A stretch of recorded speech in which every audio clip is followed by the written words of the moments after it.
یہ سب فریبکار مولوی ہیں بھائی. ان کی مثال بالکل وہی ہے جس طرح حدیث میں آتا ہے. نبی علیہ السلام نے فرمایا ہر دور میں جو بھی انبیاء گزرے ہیں ان کے قریبی ساتھی ہوتے تھے، حواری ہوتے تھے جو ان کا ساتھ دیتے تھے، اور ان کی وفات پانے کے بعد بھی یعنی ان کے بعد بھی اس دین پر قائم رہتے تھے اور عمل کرتے تھے. پھر اس کے بعد جب اگلی نسل آئی تو ایسے ناخلف پیدا ہوئے کہ کہتے وہ تھے جو کرتے نہیں تھے، اور کرتے وہ تھے جس کا حکم نہیں دیا گیا تھا. پھر غور کریں اس بات کے اوپر میرے پیارے بھائیوں. کہتے وہ تھے جو کرتے نہیں تھے، اور کرتے وہ تھے جس کا حکم نہیں دیا گیا تھا. پوری طرح آج ہمارے جتنے مسلک پائے جاتے ہیں وہ اس کی زد میں ہیں. بریلوی ہوں، دیوبندی ہوں، اعلیٰ حضرت ہوں، یا ابو العلا ہوں، یا ڈاکٹر اسرار ہوں، ڈاکٹر نائک ہوں، سارے علی انجینئر ہو، یہ تقی عثمانی ہو، طارق جمیل ہو، طاہر القادری ہو، فضل الرحمان ہو، پھر سیاسی لوگ جتنے ہوں وہ بھی سارے اسی طرح ہیں. اور دیوبندیوں کا ایک پورا سلسلہ ہے، قاسم نانوتوی سے لے کر نیچے آج تک جتنے ہیں سارے وہی اللہ سے ہونے کا یقین، مخلوق سے نہ ہونے کا یقین یہ ہے. اور پھر کتابوں میں لکھا ہوا ہے کہ قبر والے نے ہاتھ سے اشرفیوں کی تھیلی پکڑوا دی، اندر سے ہاتھ نکلا اور مسافہ کیا، اور قبر والوں کے ذریعے فیض حاصل ہوتا ہے. ان کے وسیلے سے دعا مانگو تو قبول ہوتی ہے. قبروں میں زندہ ہیں، سنتے ہیں، دیکھتے ہیں، پہچانتے ہیں، مدد کرتے ہیں آ کے. اور نعرہ وہی ہے کہ اللہ سے ہونے کا یقین اور مخلوق سے نہ ہونے کا یقین. یہ بالکل وہی بات ہے جس طرح عمران خان ہر تقریر اور ہر بیان سے پہلے سامنے جب لوگ بیٹھے ہوتے ہیں ان کو کہتا ہے، اس انداز سے کہتا ہے ایاک نعبد و ایاک نستعین، بالکل ایسے لگتا ہے جس طرح عوام کو کہہ رہا ہے کہ عوام میں تیری عبادت کرتا ہوں، ایاک تمہاری ہے، کیونکہ طاقت کا سرچشمہ بھی عوام ہے اس کے عقیدے کے مطابق. ایاک نستعین، اور تم سے مدد مانگتا ہوں، یعنی عوامی لوگوں، عوام یہ میرے ساتھیوں، تم سے میں مدد مانگتا ہوں. عبادت بھی تمہاری ہے، اس جمہور کی عبادت ہے، اور مدد بھی تم سے مانگتا ہوں. اور سمجھتے یہ ہیں کہ شاید وہ اللہ کو کہہ رہے ہیں ایاک نعبد و ایاک نستعین. اللہ کو کہنے کا انداز ہی اور ہوتا ہے، یہ تقیہ کلام نہیں ہوتا ہے. تو بالکل اسی طریقے سے یہ جتنے مسلک پائے جاتے ہیں وہ بھی دین کا نام اسی انداز سے لیتے ہیں. اس طرح پہلے 9 وہ ستارے اکٹھے ہوئے تھے اور نظام مصطفیٰ کا جھانسا دیا انہوں نے. اس دور میں بھی ڈاکٹر مسعود الدین عثمانی رحمۃ اللہ علیہ بازاروں میں نکل کر لوگوں کو بتاتے تھے، لوگوں یہ 9 ستارے نہیں، 9 غنڈے ہیں، 9 غنڈے ہیں. اور جس طرح سورہ نمل کے اندر آیا ہے کہ وہاں 9 غنڈے تھے اور عورت ایک ان کے اوپر 10ویں ان کے اوپر حاوی تھی، بالکل اسی طرح ڈاکٹر صاحب کہا کرتے تھے کہ یہ 9 غنڈے اور بھٹو 10واں ان کے اوپر حاوی ہے. یہ معاملہ ہے آج جتنے یہ گنڈے اکٹھے ہوئے ہیں، چاہے یہ 12-14 جماعتیں ہیں، یہ سارے کے سارے گنڈے ہیں، اور عمران خان ان کے اوپر حاوی ہے، ان سے بڑا گنڈا ہے وہ. تو اللہ کے دین کو بیان کرنے کی بجائے، اس پر عمل کرنے کی بجائے مذاق اڑاتے ہیں اس کا. اور کس قدر دھوکہ دیتا ہے یہ بندوں کو، عوام کو. کہتا ہے دیکھو سارے انبیاء انصاف قائم کرنے آئے تھے، نبی علیہ السلام نے مدینہ کی ریاست جیسی بنائی انصاف قائم کرنے کے لیے. بھائی انصاف قائم کرنے سے پہلے بھی کچھ ہوتا ہے،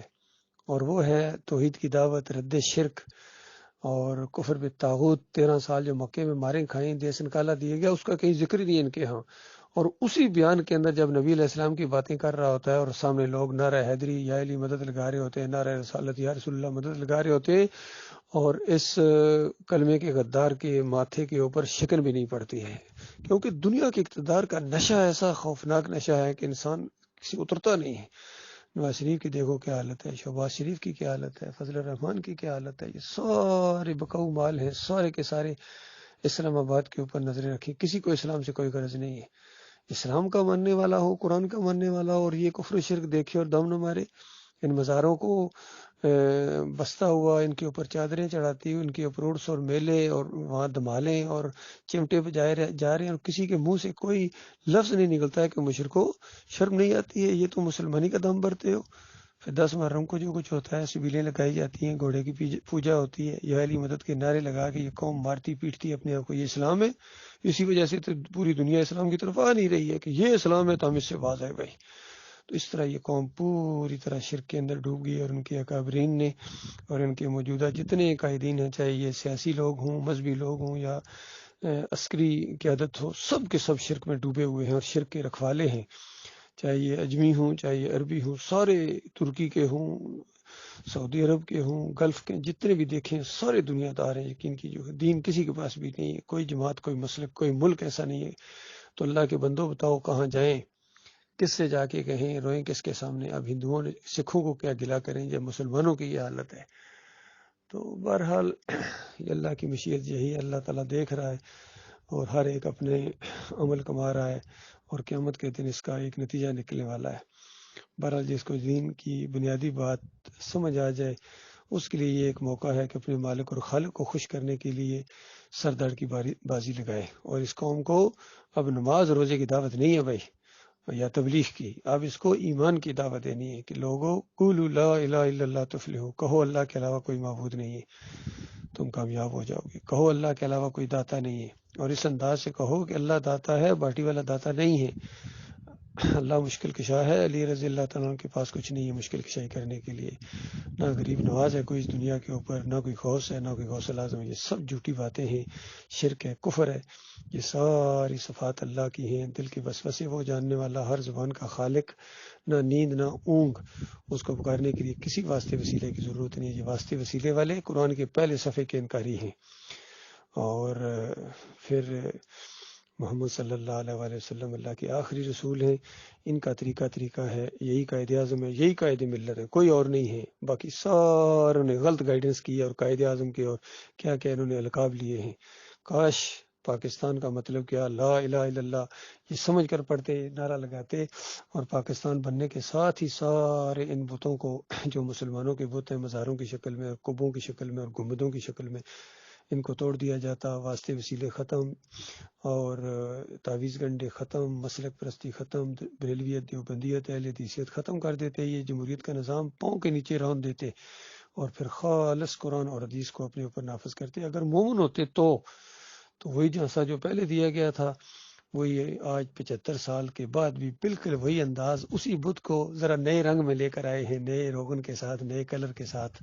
اس قوم کے سامنے پیش کیا ہے۔ اور یہ قوم ایسی نامرد قوم ہے، یہ مردہ دل قوم، کہ جو نعرہ اس کے سامنے لگاتا ہے دوڑ پڑتے ہیں پیچھے، کبھی روٹی کپڑے اور مکان کے پیچھے دوڑ پڑتے ہیں، نہ روٹی ملتی ہے نہ مکان ملتا ہے، آٹے کے پیچھے ابھی دوڑے جا رہے ہیں، موتیں ہو رہی ہیں ان کی شرک کے اوپر، کفر کے اوپر، اور اللہ کے دین سے ناواقفیت کے اوپر، اور اس جمہوریت کے مشرکانہ اور طاغوتی نظام کے اندر یہ مرتے جا رہے ہیں، جو جا رہا ہے آگ میں، جو جا رہا ہے آگ میں، چاہے کوئی ہو، اللہ نے فیصلہ کر دیا ہے، وَقَضَىٰ رَبُّكَ أَلَّا تَعْبُدُوا إِلَّا إِيَّاهُ، تمہارے رب کا یہ آخری فیصلہ ہے کہ اس کے علاوہ کسی اور کی بندگی نہیں ہوگی، یہ دین ہے، اس کو مانو گے تو تم بچو گے، اور جس کو نہیں مانو گے تو تمہاری چودراہٹ، تمہاری یہ وزارت اور تمہاری یہ صدارت اور تمہاری یہ جرنیلی چند دنوں کے بعد بسم ہو جائے گی، اور پھر پچھتاؤ گے، واپس نہیں آ سکو گے۔